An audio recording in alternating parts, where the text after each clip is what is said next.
হযরত আবু হুরায়রা রাদিয়াল্লাহু তাআলা আনহু থেকে বর্ণিত, আল্লাহর নবী বলেন যে 3 শ্রেণীর ব্যক্তি জান্নাতে প্রবেশ করবে না। আল্লাহর নবী এটা বলেন যে 3 শ্রেণীর ব্যক্তি জান্নাতে প্রবেশ করবে না। সেই 3 শ্রেণীর ব্যক্তি কারা কারা এবার আমরা সেটা জানবো। সেই 3 শ্রেণীর ব্যক্তির 1 নাম্বার, একথা আমি বলিনি, কথা আল্লাহর নবী বলেছেন। কি 1 নাম্বার? যে ওই ব্যক্তি ওই ব্যক্তি যে নেশাদার দ্রব্য পান করে। এখানে বোঝানো হয়েছে যে নেশাদার দ্রব্য নিয়মিত পান করে। নেশাদার দ্রব্য নিয়মিত পান করে মানে আপনি নেশাদার দ্রব্য ভুল করে খেয়ে ফেলেছেন, তারপরে তওবা করলেন, এ হিসেব আলাদা। এবং আপনি নিয়মিতই খান, এ হিসেবও আলাদা।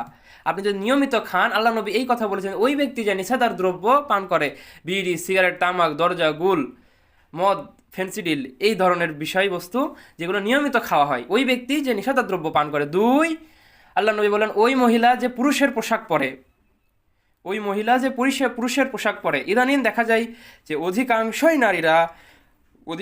নারীরা পুরুষের পোশাক পরে। আল্লাহ তাআলা আমাদের মাফ করুক। 3 নাম্বার ব্যক্তি দাইয়ুস।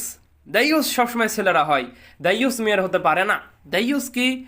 দাইয়ুস ওই ব্যক্তি, ওই পুরুষ যার মা, যার বোন কে সে ঠেকাতে পারে না, যার মা, যার বোন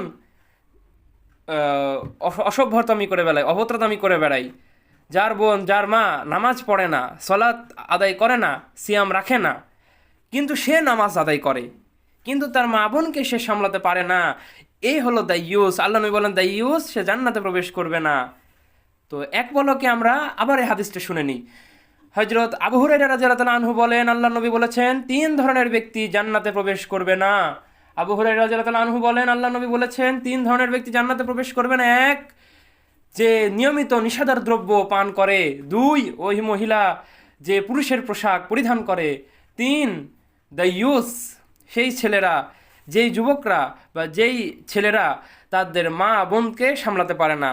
আল্লাহ তাআলা আমাদের হাদিসটাকে ভালোভাবে বোঝার এবং এই 3টি গুণ যদি আমাদের মধ্যে থাকে, তবে এই 3টি গুণ বর্জন করার তৌফিক দান করুক। আল্লাহুম্মা আমিন।